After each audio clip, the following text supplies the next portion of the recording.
In this video, I'm going to replace the big end bearing shells. So I've got the engine on the stand. You may have seen my earlier videos about removing the cylinder head, or earlier video. So I don't have a cylinder head on it at the moment. Doesn't really make that much difference, but I suppose there is a danger I could push the pistons too far and they drop out the bottom of the out the bottom of the block, which I'll try and avoid. But anyway, my plan is to take the sump off, remove the big end caps, get the bearings out. I think I'm going to measure the journals just for my own interest to see, just check they haven't worn too much. I've got new bearings and new big end cap bolts, which you must replace. I do need a new gasket, which I don't have at the moment, but I'll get that on order. I've also got some Plastigauge. So I have replaced the big end bearings before. I didn't use Plastigauge because I actually replaced the bearings with the engine in situ in the car. And you might want to refer back to that video if you want to see how you can do it in the car. But you do need to drop the subframe by about 10 centimeters or 4 inches. And then you can just about get the sump out, and then you can do the big end bolts, the big end shells that way. So I'll drop a link in this video for that. But anyway, let's get on and actually get the sump off.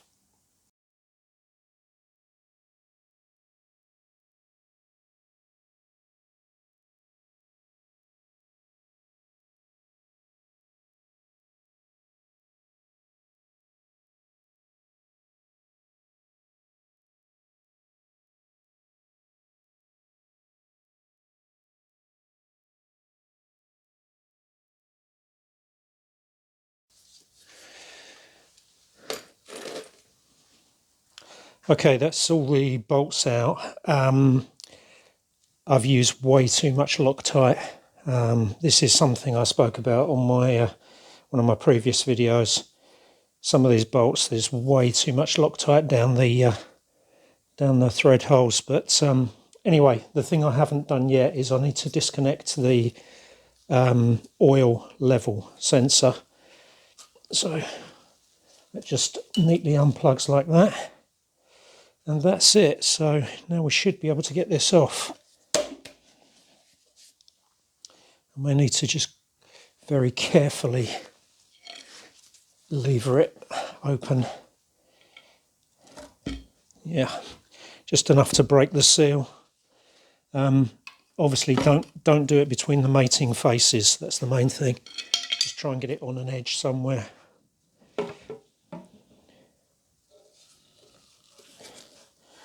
Okay, so let's see if I can show you this.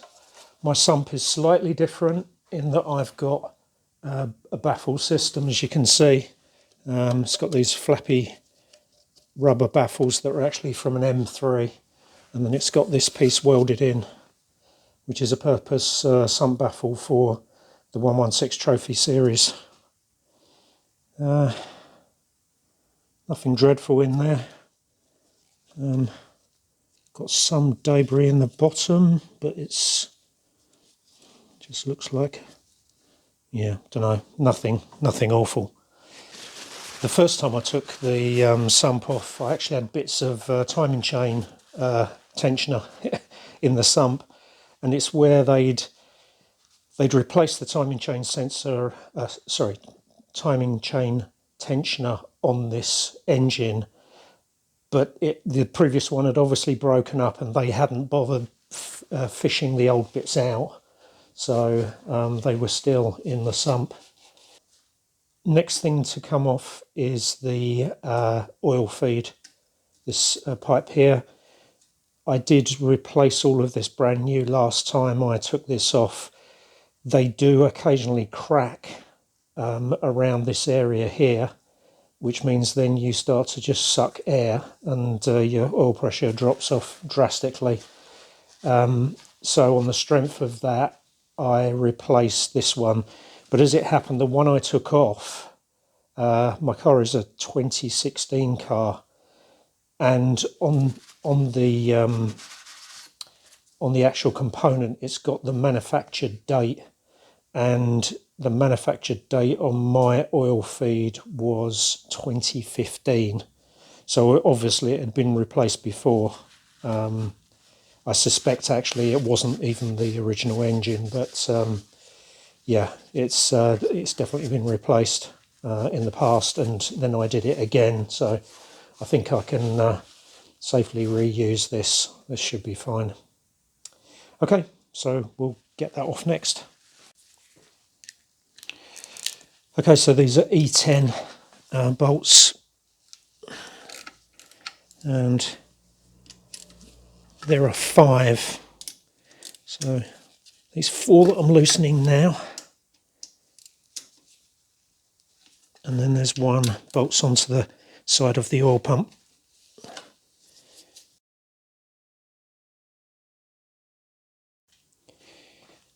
So you can see that the oil feeder pipe just goes into the back of the oil pump here, and all we have to do is just pull it away from the oil pump. It's got a sort of rubber seal,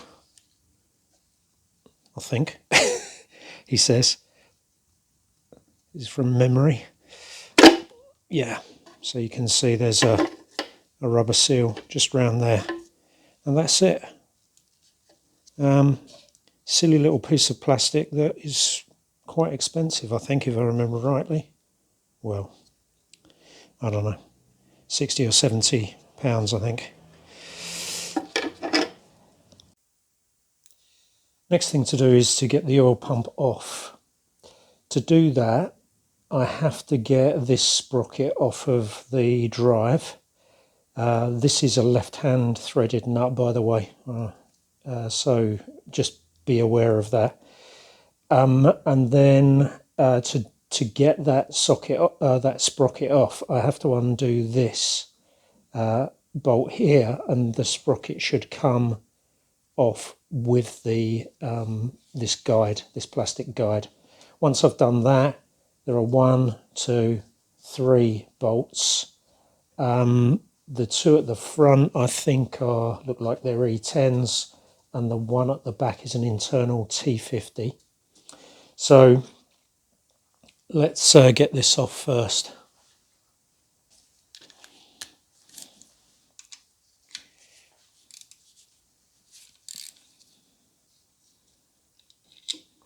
Obviously be careful not to drop that if you haven't got the head off, because that will be a devil of a job to get out. So yeah, if you're doing it upside down under the car, then obviously no problem. Okay, so now we've got to do this. Now we've got to stop the engine from turning over. So what I plan to do is just jam a piece of wood between the crank web and the side of the block. I'll lift the camera to show you this. So I'm going to stick the piece of wood in there, and that should secure it quite well. I've thoroughly cleaned this, so I'll make sure there's no grit on it or anything. But this seems the safest thing to do, because obviously I don't have the flywheel on anymore. I could try and hold it on the bolt on the front of the pulley on the crankshaft, but I think this is the wood is a better solution. Right, this is a 16mm nut, and as I said, it's got to go clockwise because it's left-hand threaded.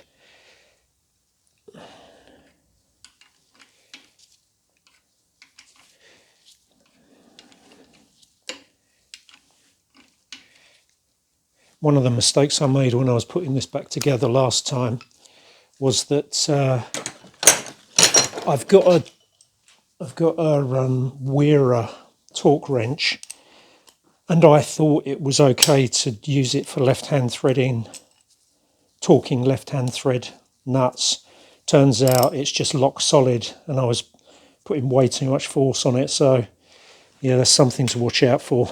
But anyway, We'll be a bit more careful this time.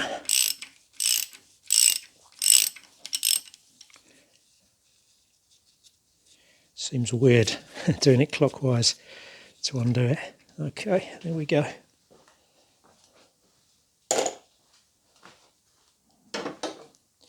So now we should be able to pull this forward.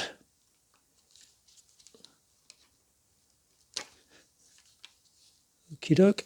It's held in place so the sprocket can't drop. There's a plastic piece just here which stops it from dropping completely. Now we're okay to undo the other bolts and get the pump out. Of course, the pump is probably full of oil, which means we're going to have a lot of oil spewing out all over the place, but we'll cope.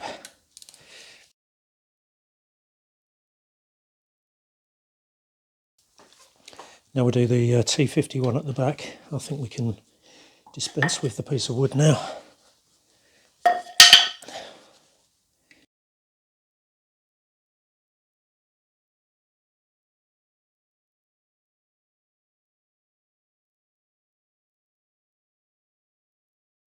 Okay, I think that's all of it.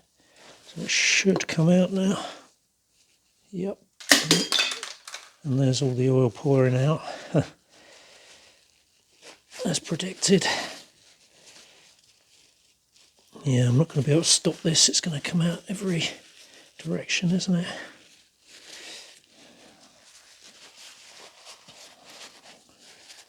One of the things I did when I put it in last time is I primed it. So I sort of wedged it at an angle, filled it full of oil, and then put it in the engine. Whether that's going to work this time, I'm not sure. But anyway, so the oil comes in here through the feeder pipe and it comes out through that hole there into the galleries, into the main entrance into the gallery. So what I'll do now is if I just safely locate this somewhere, we'll have a quick look at the bottom of the engine. I'm not sure if this is of interest or not, but hey, I thought we might as well take a quick look. Obviously this piston's obviously at the bottom of its stroke, so you can see the big end cap there. And the corresponding one on number 4 there. This is the crankshaft, the thing that drives the crankshaft sensor, I think. If I just look down here, yeah, there's the sensor just down there. So that's to detect crank movement. I have a feeling it's got a missing tooth at one point, which tells, which sort of identifies, I don't know, top dead centre, bottom dead centre, whatever. I can't see it at the moment, but I'm fairly certain it has got a missing tooth on it somewhere.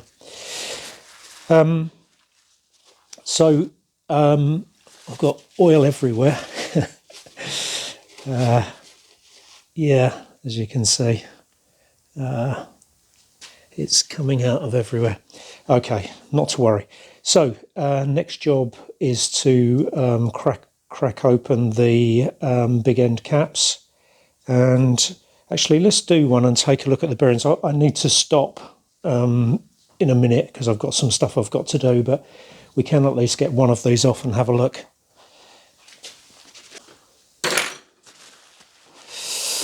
Well, this is going to all be news to me because I haven't looked at these since they were last put in. Actually, they're not that difficult to undo, particularly with a brake bar.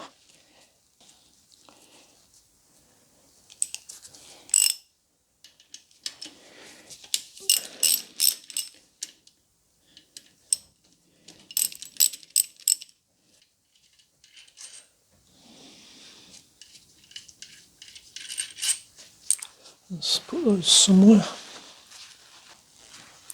So I've thrown those bolts in the pot with the head bolts because these aren't reusable either. So I've got a new set of bolts. Oh wow, there's hardly any wear on them whatsoever. Oh my goodness, that's incredible. I don't know if you can see that. They are not far off looking brand new. I mean, that's amazing.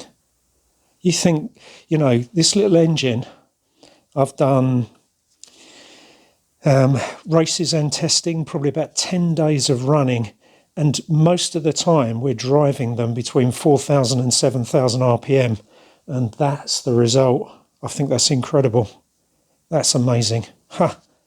What a great little engine these are. I know I've heard people criticise them and say they're unreliable and whatnot, but I don't agree.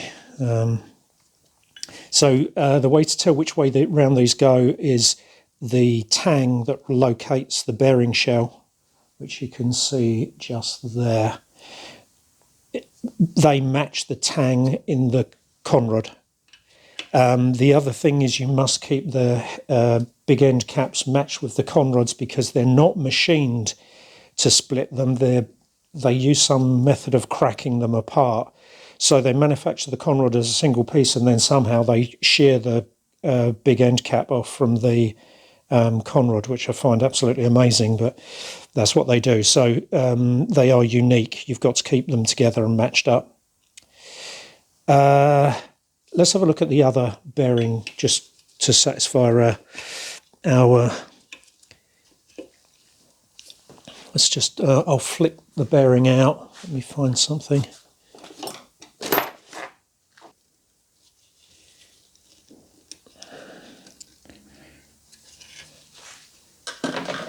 Okay, so there's this cap. I tell you, that is incredible. I just can't believe how little wear there is on that big end cap, big end bearing. It does prove one thing, my concern about me running the engine low on oil at Brands Hatch, causing the problem with the cams, that just doesn't hold up. Looking at these caps, these bearings, sorry, they really look too good for that to have been true. I mean, what you can do if you run them really low, what happens is they sort of adhere to the crank, and then you spin the shell in the conrod, and that just about destroys the conrod and probably the crank as well. But you can see there's hardly any wear on that. So let me tell you what I do during a season. I change the oil every 2 races. I probably also, you could add on, say, at least 1 additional session on top of the 2 races. So I've got the 2 races plus a session, a whole day testing or practicing or whatever. So maybe they get 3, perhaps 4 days of running with the same oil, and then I change the oil and change the filter. I've always used good quality oil. I was using Westway, but now I'm using Fuchs. So the oil has definitely been good. Yeah. Wow. So I've had a couple of good days. The first thing I had, which was in the previous video, is I discovered that I had some real concerns that this engine had been overboard, and that's against our regulations in the racing series I race in, and thank goodness it hasn't. So the pistons are 83.996 versus a nominal size of 84, so that's fine. And then the other thing is, it doesn't look as though I ran it low on oil. There's no markings on the crankshaft journals at all. That one is completely fine. Of course, I might find one down here is terrible, but I doubt it. Looking at these look really good. So, yeah. So I'll carry on undoing the others. I don't think I'm going to film that because it's all exactly the same. I'm just repeating the same process, and then we'll pick up again when I start to reassemble it. Before I reassemble it, I will run some very fine, I think I used 1200 paper around the journals just to be sure there aren't any residual sharp bits. I very much doubt there are. I can't feel any, but we'll do that. And also I want to measure the journals, so I'll have a go at doing that as well. And then we'll be ready to put it all back together. So I can get that all back on, get the sump back on, flip it over, put the head on and start to stick it back in the car, which will be great. Let's see if we can now measure the journal. So I'm going to measure across the journal first, hopefully. I'll just turn that a little bit on. One thing you need to be careful, I didn't mention this before, the conrods, when they're split, the corners of them are sharp. And if you're not careful, you can nick the crank. So just be very careful when you're moving the crank around and the conrod is off of the bearing journal. Anyway, let's see if we can get this in there. Now, let's move that big end cap.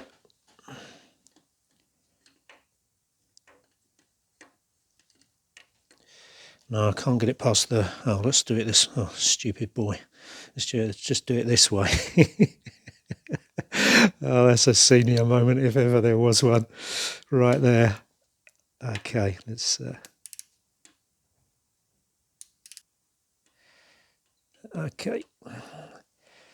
So that is 49.98. So I take it the journals are nominally 50mm journals. So 49.98 across the journal. And let's try and measure it vertically. So this, if this was worn, I think this measurement would be looser, wouldn't it? Because it's taking all the brunt of the force when the on the compression and power stroke. And that is just the same, 49.98. Okay, so that sounds great. Now this would be a good time to mention this is now the following day, Saturday before Christmas actually. Christmas is in a couple of days. So it's worth mentioning, overnight I had a message from my friend Mark, and he said, when you take the caps, the big end shells out, note the part number of every single shell, because the BMW original shells, you can have different size shells even on one journal, like an upper and lower shell. Now I would do that. The only problem is that, sorry, these are BMW original parts. If you're using BMW original parts, I changed the shells in this before the start of the season, and I'm using a set of shells from Anthony Seddon, and they come just as a standard size set. And they don't have variations top and bottom. I believe the BMW ones, and I only gathered this from watching videos some time ago, I think they might be colour coded, like pink and blue or something, or pink and green. And they do have separate part numbers to get the tolerances really tight. I didn't take a note of those numbers when I took the original shells out. I don't even know if the shells I took out were original, because I didn't even look at the numbers on them. How did I know they were standard shells then? I must have looked at the numbers. I don't know how I knew they were standard shells. Maybe I did this measurement. No, I don't think I did. Oh, that's a bit weird. Anyway, yeah, maybe I looked up one of the shell part numbers, found it was a standard size, and then went with that. Anyway, when I mentioned this, I remember talking to Anthony about it and saying, you know, do I need to use colour-coded shells? And he said, just take the shells from me and install them. And I have to say, I've not spun any bearings, and I've not had any knocks or anything.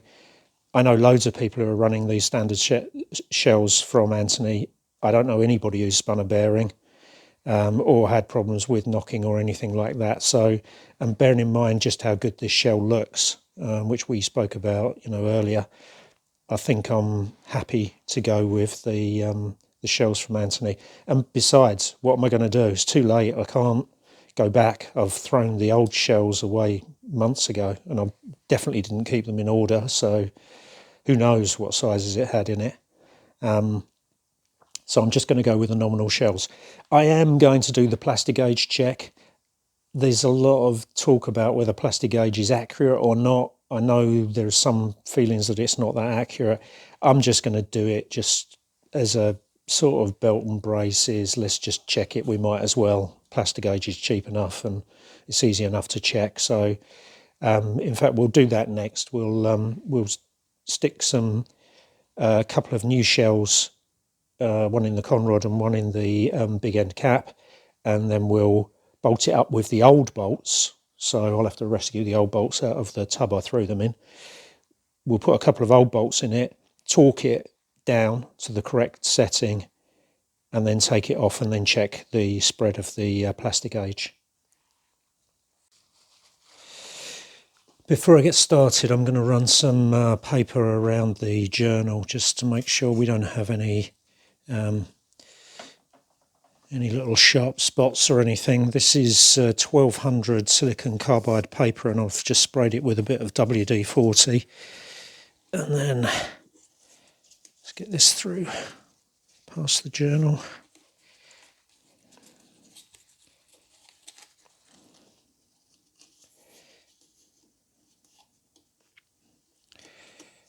I'm not sure how much I really need to do this.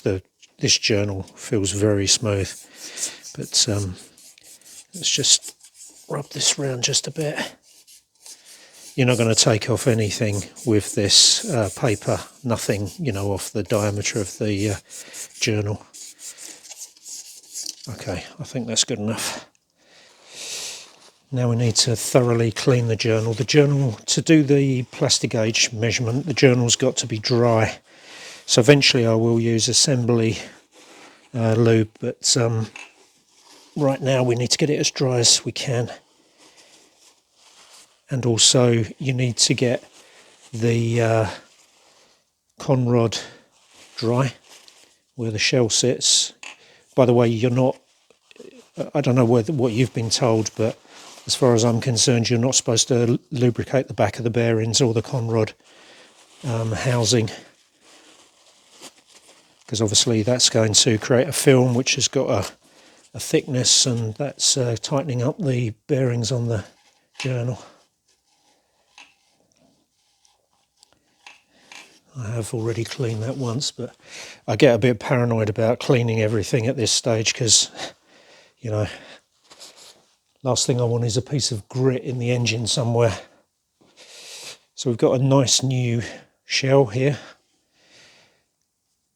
And it goes that way round, so the tang goes to this side, you can see, because that's where the tang is on the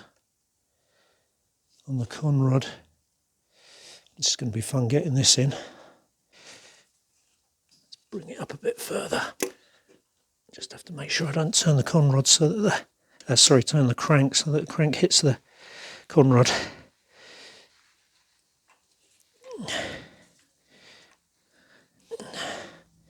Now the thing you've got to do is obviously get it fairly square in the housing. Obviously once it clamps up it's going to straighten itself out quite a lot, but you don't want it skew whiff in the housing. So let me show you what it looks like now.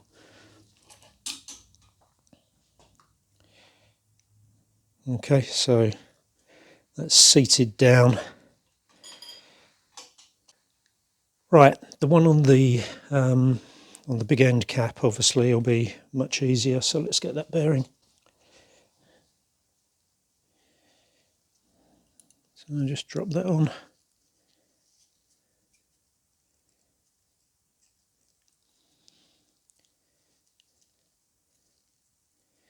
There you go. You can see that's even around here and it's all in square. Okay, so that's that done. Now we need to bring the conrod up to the journal.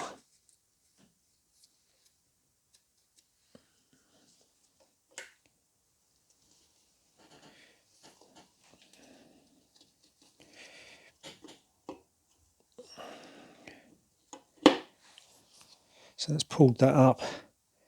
Let me reposition the camera. Right, another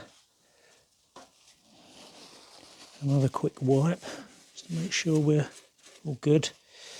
And now we need the Plastigauge. I haven't used this stuff in years. Probably, I don't know, 40 years since I last used it. 35 perhaps.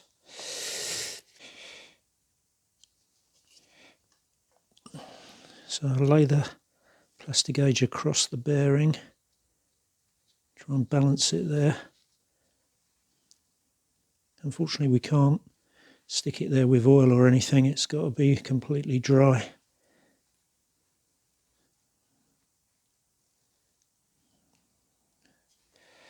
Okay, so that's that. And take a cap, make sure the bearing is completely seated, otherwise it will mess the measurement up. Drop the cap on. Grab the original bolts. Now, although you're supposed to do the angle setting and all that stuff, you know, you torque it to a setting, then do the angle for the turn of a certain angle. As long as I get it clamped down pretty tightly, it should be good enough. We're not trying to get it to support the, you know, the forces of a compression and power stroke. All we're trying to do is just do this measurement. Right. I did have a concern that by not following the precise procedure, you know, for torquing up the caps, that I might invalidate the measurement. And so on the remaining three conrods, I did do the full sort of 20 Newton meters and then 70 degrees or whatever it was turn, and it didn't make any difference. So I think we're okay with this.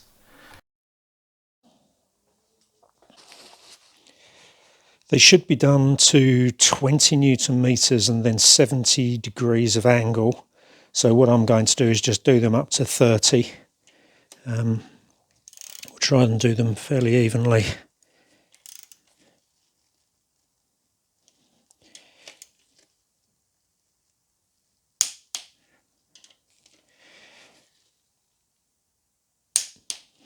Okay, now we'll take them off.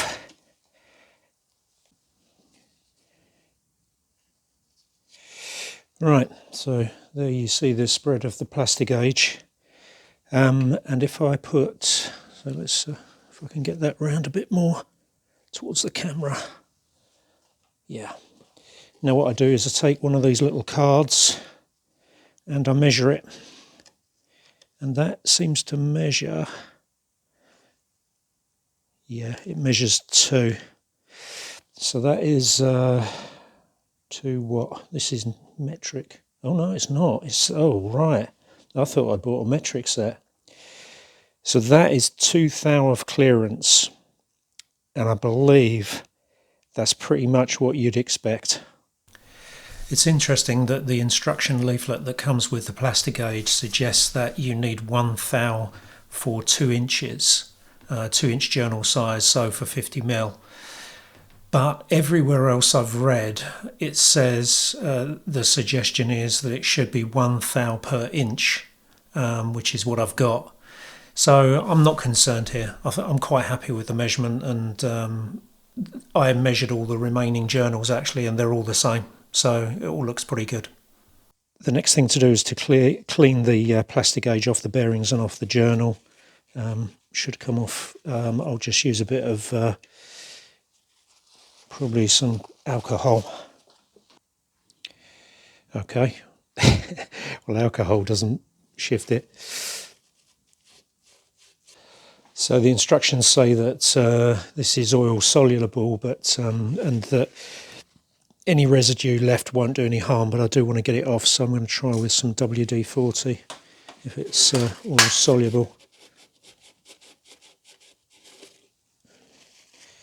Still not coming off very easily.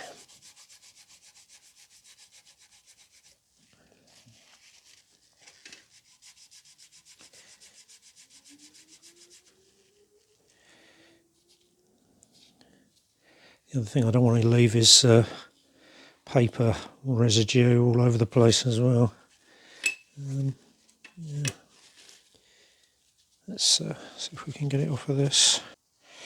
I'll have to just scratch it off with my nail, actually. Okay, so scratching it off with my nail and rubbing with a paper cloth has done it. It's lost its sort of dull finish, but I think that's just the WD-40 on the piece of paper that I'm using. Actually, thinking about it, I probably shouldn't have squirted WD-40 on the journal. I should have squirted it on the paper, but so that's maybe something you don't want to do. I will clean it off of the bearing, but I could have avoided that had I not just gone ahead and squirted it. Okay, there you go. Let's clean it off. Right, I can see the WD-40 on the bearing, so I'll get that off. Let's clean that off a bit. So the next thing I'm going to do is I'm going to use this Permatex Ultra Slick engine assembly lube. Some people just use engine oil, and I think that's pretty good as well. I use this stuff because it might be that this sits for a while until I actually get the engine back in the car and turn the engine over, so this stuff's a bit more sticky and probably lasts a bit longer in the inside the bearing. So I'll just put a little bit on there. I'll put a bit on the bearing and smear that around in a second. God, gummy stuff.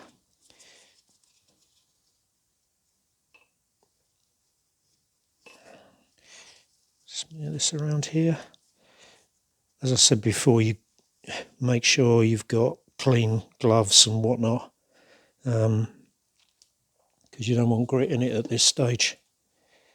Bearing in mind how much I've got around the top there, I don't think I need more on the bearing cap.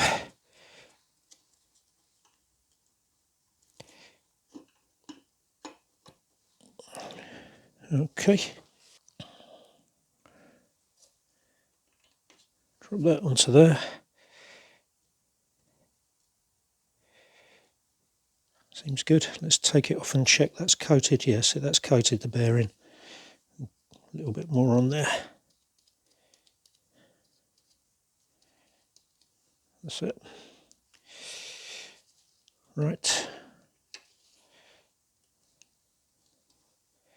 Get that seated properly. Now take a couple of new bolts and screw those in. Take a torque wrench adjusted to 20 Newton meters.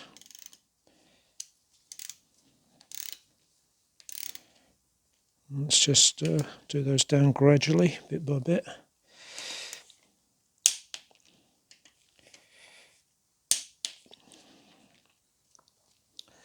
Okay. And now we've got to turn them 70 degrees. This gauge is not great, but should do the trick.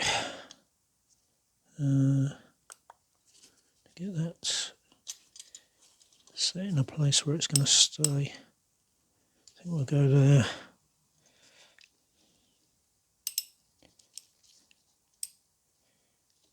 Just zero the gauge.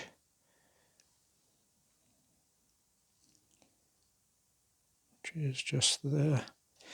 Okay. That's not zeroed. That's zeroed. There goes 70 degrees.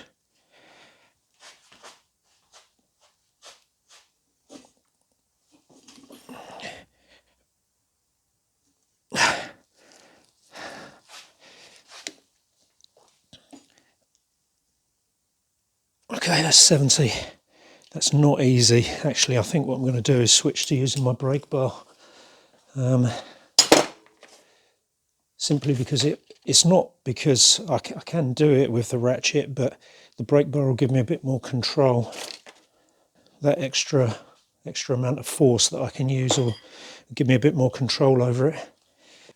Okay, zero it again, which for some freak it is zeroed just there. Right, I'll turn it 70 degrees again. Oh, that's better. Okay, that's 70 degrees. That was much better doing it with, let's show you. I was just doing it with a brake bar, and it just gives you more control. So now what we'll do is we'll check that the crank will actually move. So you can see that's all okay. It's always good to check to make sure that tightening up the big end cap hasn't caused it to sort of seize up or anything. Right, what I'm going to do now is move on to the journal at the back, because that one's also up, this one here. And I'll go through the same procedure, get the cap off, do the install, clean it all up, run round the journal with some 1200 paper, stick the Plastigauge on, measure it, just check it's okay, and then lube up the bearings and put it all back into place. And so it continues with the final three. I'm not sure there's much else to tell you here. If in the process of doing all this I come across any other funnies, I'll obviously record some information about that, whatever issue I hit and how I overcame it. There were no further surprises. So, you know, we're 42 minutes into this video now, and I think that's enough. So we'll close it out there. I will do another brief video just showing the reassembly of the bottom end, you know, putting the oil pump back on and putting the oil feeder pipe back in. But quite honestly, you saw the procedure to take it off, and it's just the reverse. So no real surprises there either. Thanks for watching, and if you found this useful, please like and subscribe. Thanks very much.